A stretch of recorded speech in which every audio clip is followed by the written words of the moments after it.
Welcome everyone to SMPTE webcast for October. With us we have Chuck and Herb from Diligent Systems. Their Diligent Systems Incorporated remasters technologies accurately and quickly, bringing film-based SD to full HD and UHD formats. So Diligent, these guys will give an insider's look at its Matchback technology. We have Chuck McMullin. He's an experienced executive, more than 30 years of senior management experience, and a member of the board of directors for publicly traded and private companies. He's an advocate for strong technology infrastructure and an important foundation to improve an organization's competitive edge in the market. He's received a BA from Seton University and a master's degree from Rutgers.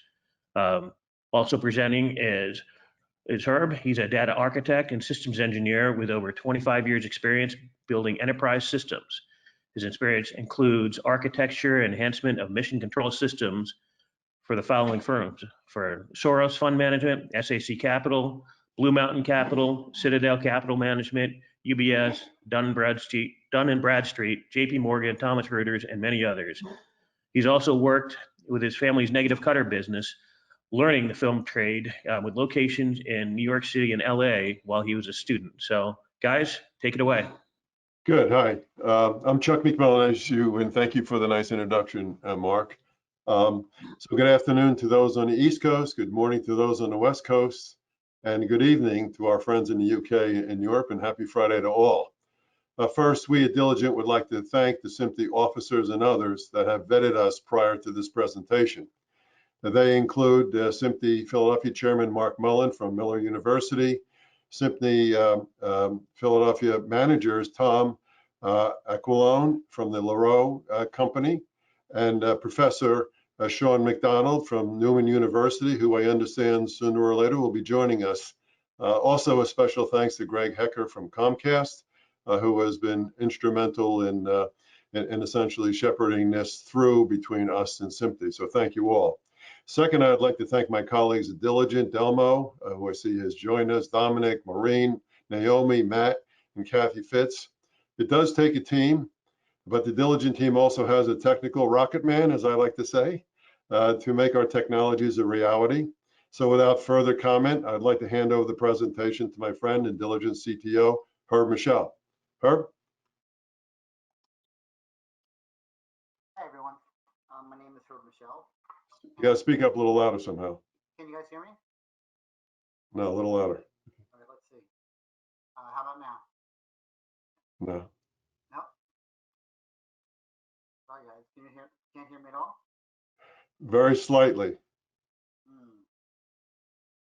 Not really sure why. We're on full. How about everybody else? Everybody else hear me? Or is also? It's real quiet. We can barely hear you.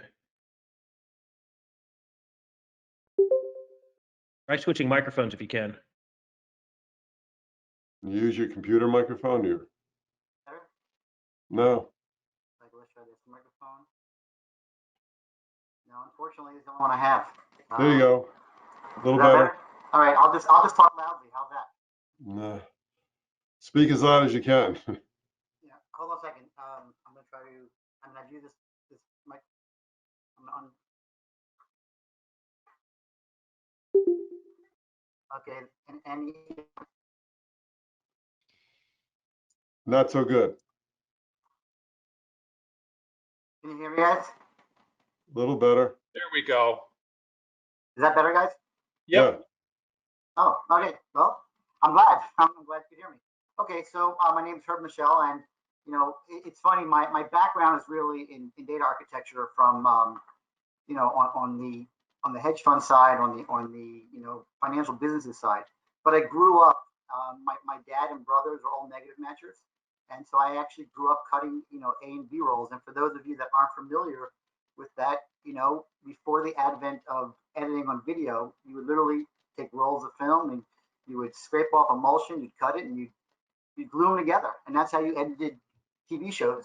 And that's kind of, you know, the process of what occurred, you know, back in the early 80s and 90s and early 2000s. The advent of being able to edit shows on video became very attractive to people because it was a lot cheaper, it was a lot quicker, you didn't have to cut the film. So the entire industry made a shift and started moving from cutting film to editing on videotape. Now, an interesting phenomenon occurred. Through that process, people started coming back and saying, hey, you know what? My video looks like it's demagnetizing or starting to lose resolution. So people would come to my dad, who's a negative matcher, and said, hey, we had our film, we transferred the video, we edited it on video, but now we'd like to go back and cut that film. And it became a laborious process because there was no correlation between the video and the film. And so people started having to do something called eye matching.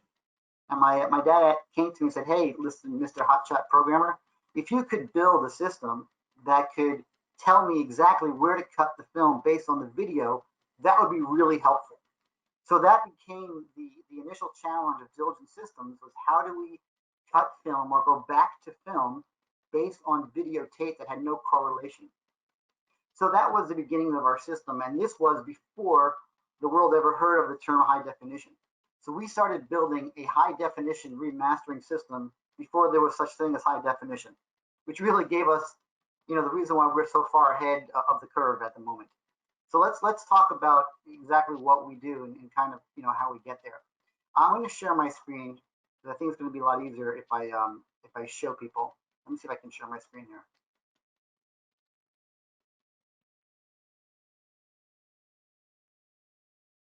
Welcome to Newman University. All right, are you guys able to see my screen? Yes. Yes. Yep, we can see. Okay, great. What I'm going to do is I'm going to show you a little bit about our system, but before I jump into the system, we'll do a little quick slides and talk about Diligent a little more. So we build precise HD and UHD masters by locating the original camera negative. Now, there's a problem in Hollywood. You have at least 20,000 shows and a lot more when you start considering smaller content owners or sporting events or live concerts that are sitting there in standard definition only. And when I say standard definition, I'm talking about even up to 720, which they call HD, which is not real HD. When I say HD, I'm talking about 2K, 4K, 8K, the real HD that you can see on your 60 screen TV.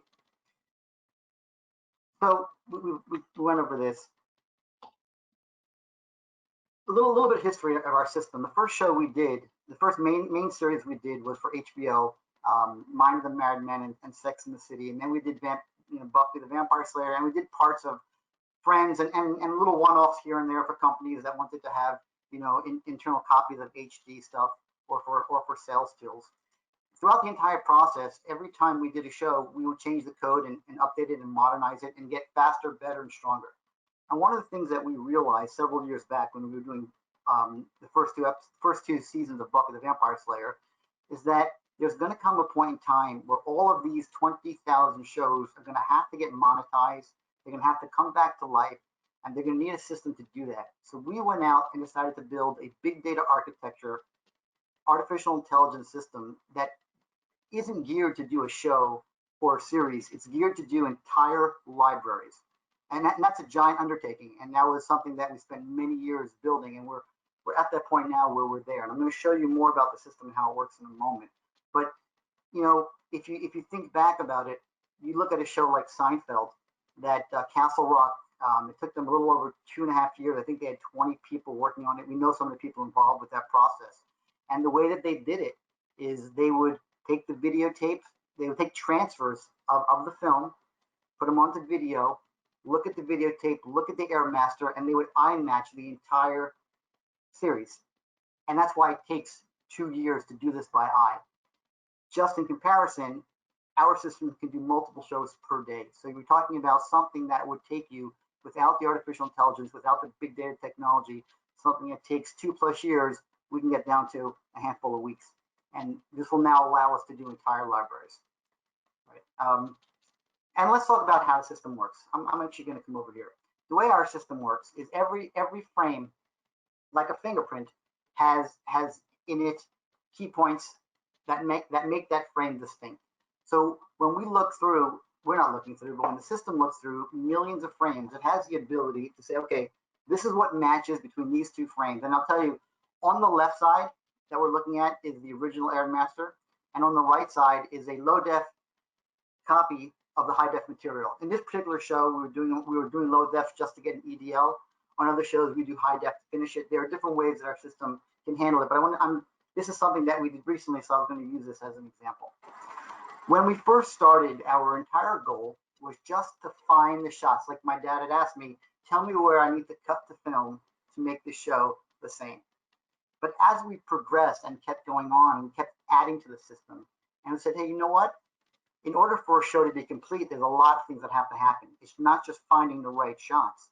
It's also being able to recreate the titles, to color correct, to remove dirt, to look at it in a 16:9 instead of a 4:3 view. We started building all of those different things.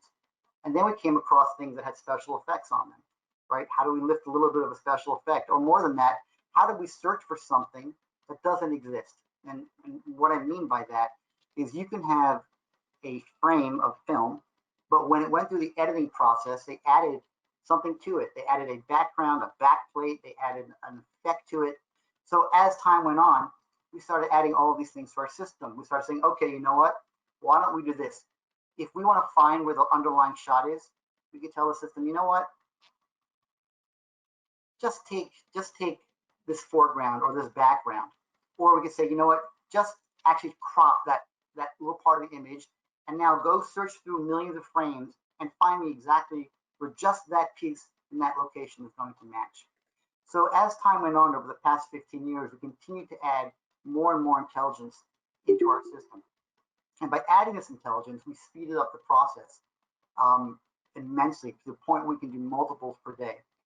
So now that we understand how the system finds the shots, let's talk about some of the things that it can do. Right here, for example, I can tell my system, okay, I need that title.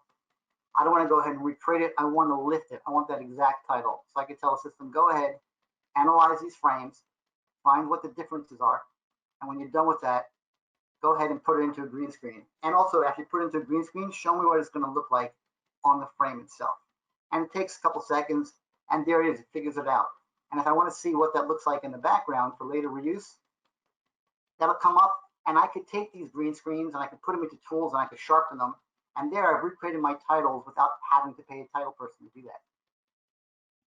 As we progress, here, you know what? I'm going to put this back to the originals to show you. When we get the film, we get it without being color corrected. And this is how it looks like. This is what it looks like. And you can see that, sorry, something popped up on my screen here. You can see that the colors are off and the colors are different. And we could tell the system, you know what? Look at this entire frame. And when I say frame, every time a shot changes, I'm sorry, scene, every time a shot changes, we actually find the entire scene. And the way our system works, it looks through every single frame that's in the show. And when it finds a difference of a particular percentage, it knows that it's a new scene and makes it a new number. So here, for example, this is scene number 5. This would be scene number 6, scene number 7, and the computer figures all that out. But going back to the scene that we were on, I could say, hey, you know what, system? Go look at every frame that's part of this scene and go fix the color and match the color back to the original shot. And it goes and analyzes it, and then it's going to change the color. So when it was transferred, it was a one light transfer, and now we have the color change. And as I move through, every frame is colored. Now, we're looking at this in low def, but it does the same thing in the high definition.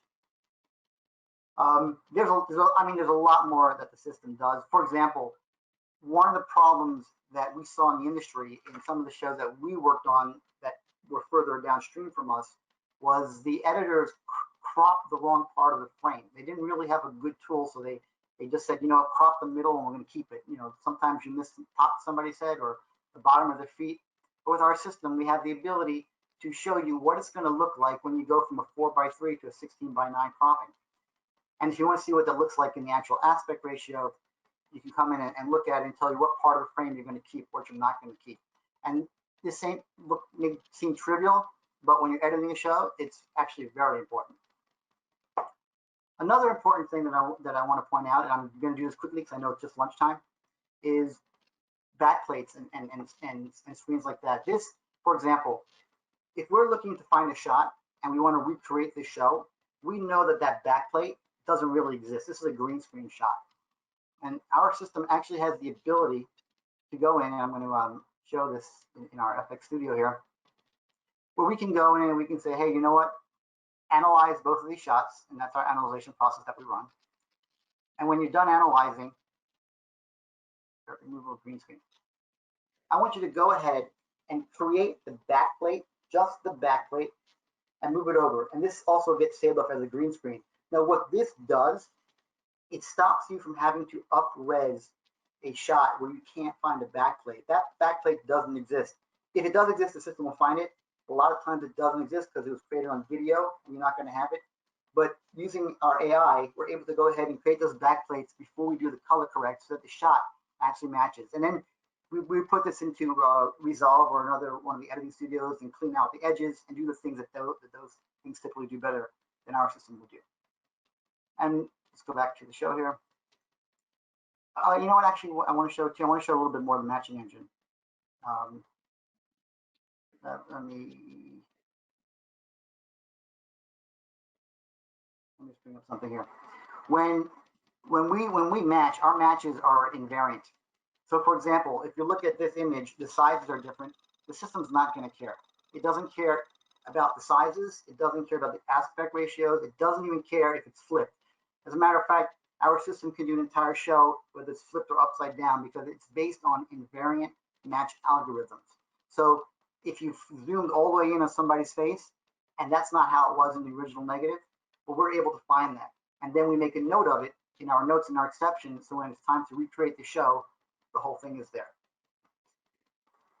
In a very short period of time, I think I've gone over most of the functionality of the system. There's a lot more that's involved, but the idea is we needed to come up with a way to create a process and a system that can remaster entire libraries, not one show per 2 year, but entire series in a handful of months or even a handful of weeks, depending on how many machines you want to throw at it. Because the system is built on a big data architecture, if we need more horsepower, we just throw on some more commodity Linux boxes and let the system run. And that's really where we are right now. We're at the point where we can do multiple shows per day. And I think I've gone over the crux of the systems. I think we're going to open up for any questions, or Chuck, if you have anything that you want to add, I'm happy.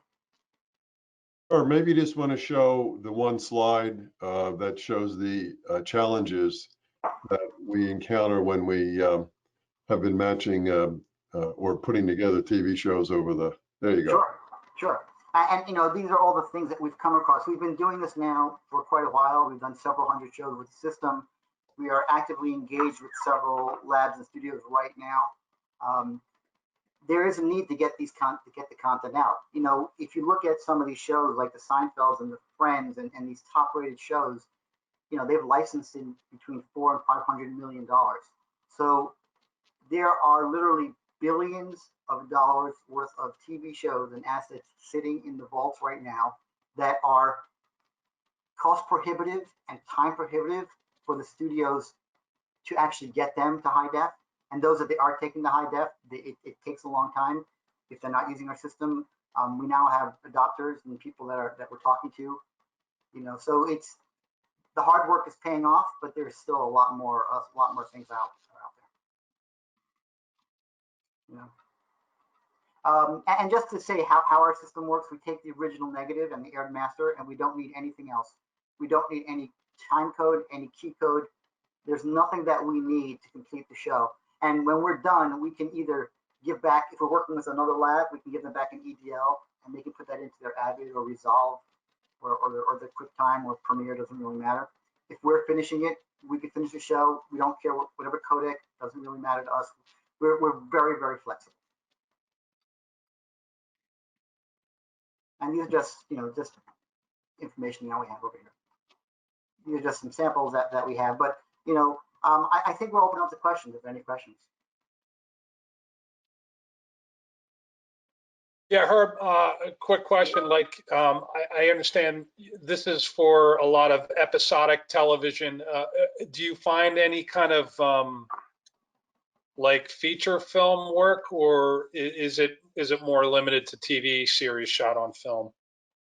Yeah, so really, if you think about it, the problem is that there is low definition in the video, and you can only upload it so far. So they're going back to the film for these TV shows. We have spoken to some people about movie of the weeks because those were done. They did finish a lot of them on video, even though they are movies and a movie format. So we are talking to people about those right now. Greg, one other point is live events, whether it be sports or concerts, also fall into that. And so it isn't episodic TV. It's beyond that. Right. So tell us a little bit more about the platform. Is this like proprietary hardware, or are you doing this as a service? How does this work? If I've got a vault full of SD masters and a bunch of raw film, what's my next step? What am I doing? That's a great question. No, so this is a software solution.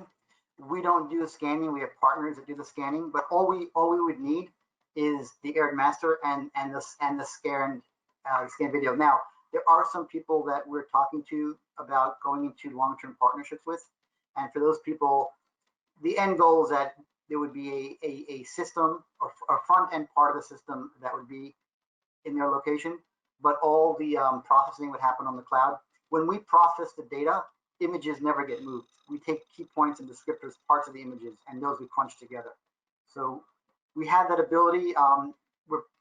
We have that ability. It's not the way we really want to do it. You know, to be honest with you, we like to keep our stuff all within ourselves, but there are some people that want to partner on a large level that would like to have the ability to have it in their place. So that's a discussion that we can have, but it is proprietary software. Greg, just to your point on the hardware, this is all commodity hardware, plain vanilla. However, all of the code has been written internally by Herb. He won't let me code too much. Yes, not at all. Question? Question? Hi, everybody. This is Glenn Reitmeyer, and enjoyed your presentation. Thank you. Have you thought about extending some of your processes to modernize content that wasn't necessarily mastered on film?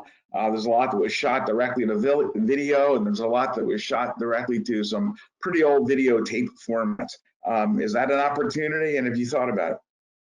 So it's funny, we had a meeting with the guys who own Televisa Mexico, and they had the same question, and our response really was back to them: if the resolution that you have on those original videotapes is better than the resolution that you have on your current aired master, then the answer is yes, and we can do that.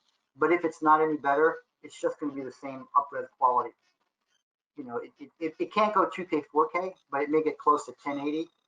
You know what I'm saying? Because the reason we can do this with the film is the film has so much density in it. You know, has the emulsion and has the silver in it, so it doesn't pixelate. Right, the film. You know, no, I completely understand. Anyway, love to talk some more about that with you guys as a follow-up. Thanks. Sure. Yeah. Yeah, and truthfully, it's not. I mean, if you guys know, I grew up in film. But if those old betas do have more resolution than the output of the masters, then that's a possibility. I just don't know. It depends on how the master was originally derived, but potentially using AI technologies, there's probably some interesting things you could do. So again, happy to chat. Got it. Going off on a tangent here, what about with sports and the replays and things like that? Have you guys looked into or been asked to look into creating something where people can watch a game, but during watching the game, they can also see that replay, you know, as it's going, and everything in high def, and maybe more of that replay just because it was captured on film? So it's also a great question. We have had conversations, particularly with the NFL film people, because they Mr. Sobel had the foresight to shoot everything in film alongside their video. So they had the live video, but they knew that they'd want to at some point go back to the film, and that was really for documentaries or you know, and other reasons. We have had talks with them. They have been transferring their stuff to HD for the past 10 years and haven't produced a single show. So at some point in time, we'll probably see going forward that. We've spoken to some people in the soccer world. The issue always comes down to this: what were they doing at the time that they were shooting? We spoke to the guys who own Rumble in the Jungle with Ali Frazier, and at that they only had the videotape. You know, if they would have had somebody shooting film at that point in time, there could be a crystal clear, high def version of it. So we are exploring sports and live concerts as well. Yeah, and it's really, yeah, I think your question was pointed more to on the fly, live, like right now, where in essence, we could provide those capabilities for previous games, but not live on the fly. That would be something that the producers or directors would be looking at, and that would be outside of what our bailiwick is. But in terms of going back to any of the great games in any sport that was shot on film, we could essentially modify it to whatever the interests were, not so much of the viewer, but of the content owner. Yeah. By the way, interestingly, a lot of the ISOs and slow-mo replay systems are 4K, even though the broadcast systems aren't 4K. And so the networks who own the games probably have archive material in 4K from some of the scene replays. So there may be an interesting market in that, over the long term. Absolutely true, because since they have the film, we could always have that transferred to 4K, and then you have them both, which to me seems like a great opportunity, but hasn't gotten traction yet. But interesting. Thanks. Yep. Okay.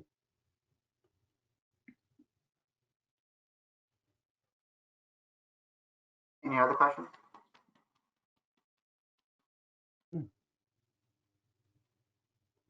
No, fascinating. So I'll throw out another question. So in terms of doing the restorations, have you all looked at the opportunity to go from traditional content to the high dynamic range video representations, and have you done anything on that front? So it's interesting. Right now, when we talk to the studio, I'm in the labs, everything that they're doing is really in 4K, and even the stuff that they push up to 8K. What they're saying is we can actually upconvert that from 4 to 8, and nobody knows the difference. So from our system, it doesn't matter. We're really based on finding the material. However, the material is, whether it's 2K, 4K, 8K, any color range, doesn't really matter to us. Because that's we're not a lab, so we don't do that lab part, but we partner obviously with multiple different labs. Yeah, understand. Just going back to the observation that if you were trying to really upgrade something, there's more dynamic range in the film as well as more resolution. So if you're casting it into HDR10 or Dolby Vision, that's another whole process stuff. And what's amazing is, no matter how great the digital is, it's still square pixels, and the light doesn't fall the same way as it does on film. It's really interesting phenomenon, which is why a lot of people still want to shoot on film. Yeah. Actually, the next thing that we're moving into, we have a beta product, and I'm not sure if it's appropriate to show at the moment, but it's a dirt removal system. Because what's occurring is when you start going to 4K and 8K, a little speck of dirt that's inside the emulsion that you don't really notice becomes noticeable on a much larger screen. So we've been asked by several people to come up with an AI solution to remove the dirt and scratches. And that's very interesting because, frankly, I thought the dirt was just on the surface of the film. And the reality is it's the dynamics, that's what's going on within the emulsion where it clumps together. And Herb has done some incredible work, if I don't say so myself, with respect to analyze that at a very discrete level.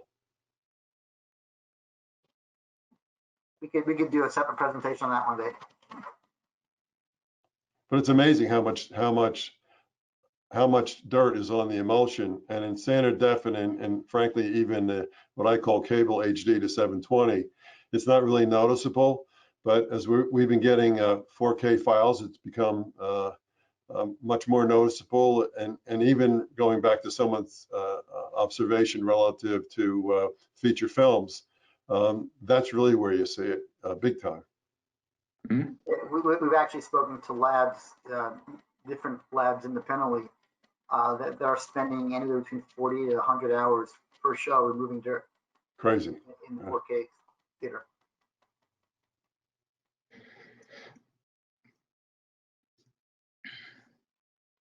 How do you deal with security for some of these when you're shipping the, well, for lack of a better word, but transmitting the data to your site from their site? How do you deal with that?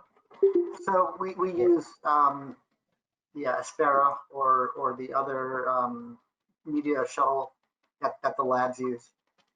So it's a direct tunnel between us and them. For And it seems to work well. Yeah.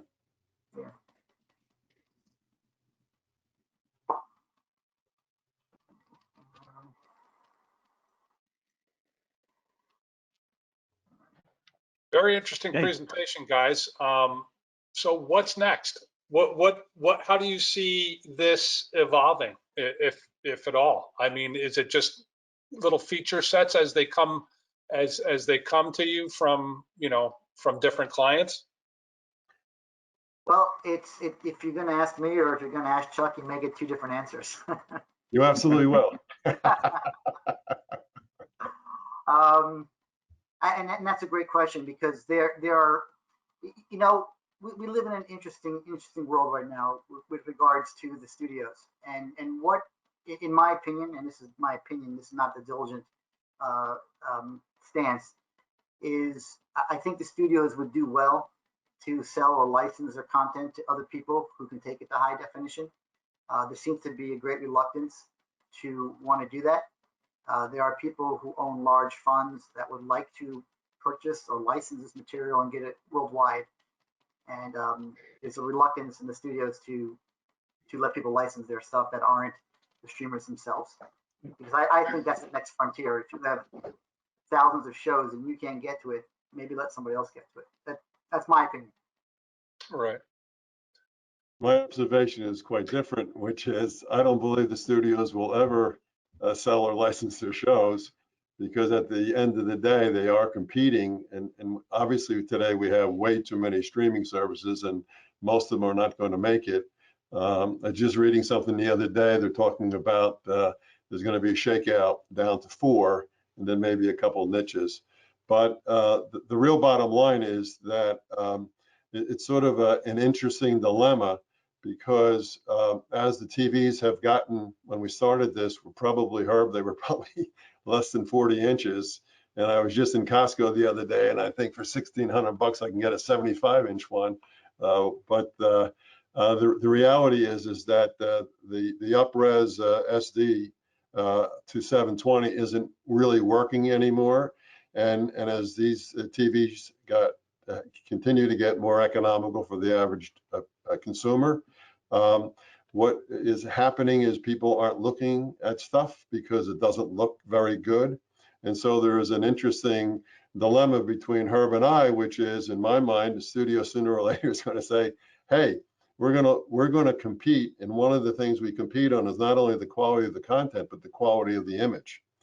And Herb's point is that, hey, they don't want to invest in their own stuff, so why don't we arrange with others to buy it? And so therein lies the conundrum that Herb alluded to. Yeah. And it's a phenomenon. It's interesting to see how it's going to shake out. There's billions of dollars sitting on the side. Yeah, I mean, that's a lot of stuff to put in a vault and leave it there. We just received material yesterday from a lab that's been working with a studio that we'll be working with, and this show is already out there being streamed in 720, but they know it's not good enough anymore. So it's happening. This conundrum is going to come. One way or another, it's reaching. It's going to work itself out. Yeah. That's right. Yeah. Or both ways. Right.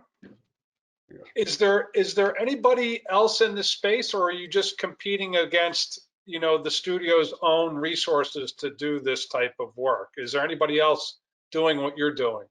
Great question, Greg. When we did Buffy the Vampire Slayer, at that point in time, Fox wanted it to be done quickly. So they decided they would go to the two premier players, or at least who they thought were the premier players at that point in time. And they gave us the first two seasons of Buffy, which were in 16.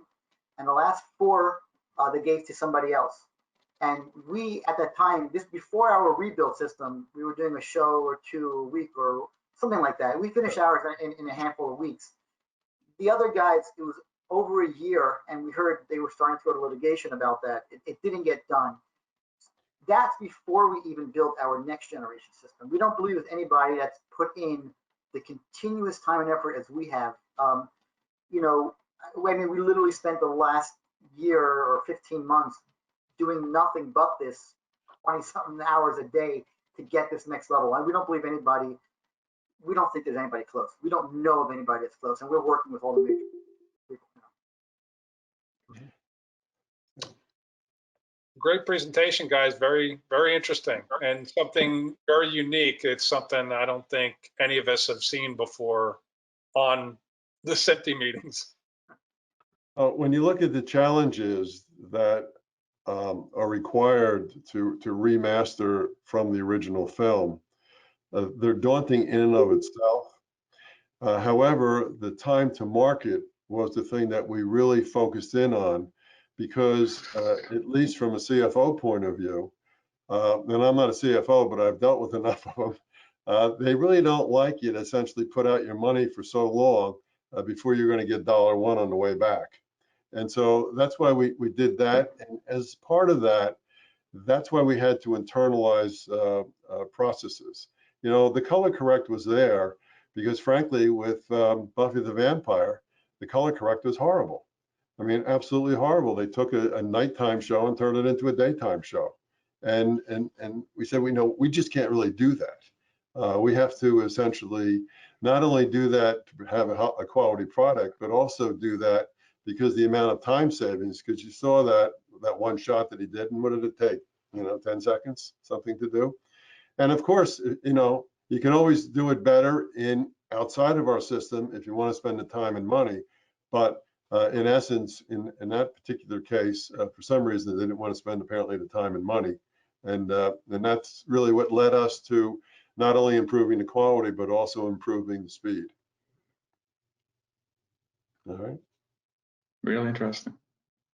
Yeah, great presentation, guys. And you hit on the keys right there, cost, time, and quality. You pick two of them, that's Yeah. been the thing. Pick the two you want that are more important to you. So, great job, guys. That's right. Would you all, Charles and Herb, would you be willing to share email addresses for follow-up? Sure. I'm sorry, I thought that would have come from the organization, but it's the first letter of both of our names. Okay. And then our last name. Okay. So it's, in my case, it's C. McMullin. In Herb's case, it's H. Michelle. At Diligent Systems, one word, and Diligent is Diligent, and Systems is plural, no periods, no nothing, and .com. Okay, perfect. And thanks. With your permission, I'll send them out. We'll do an email and put that in. Yeah, So absolutely. That would be great. No, absolutely. I just put in the chat if anybody wants it. I can also put my Oh, there it is. Great. You won't let me do that either. Yeah, but always happy to talk with it. Chuck doesn't let me get out, so I just sit here and code. So happy to talk to anybody. That's right. Anyway, we thank you. So Thanks, guys. Great job. Thank you for spending your lunchtime with us. We appreciate it very much. Great. All right. Take care, guys. Thank you. Great. Be great. All right. Be well. Be safe. Thank you so much. All right. Goodbye now.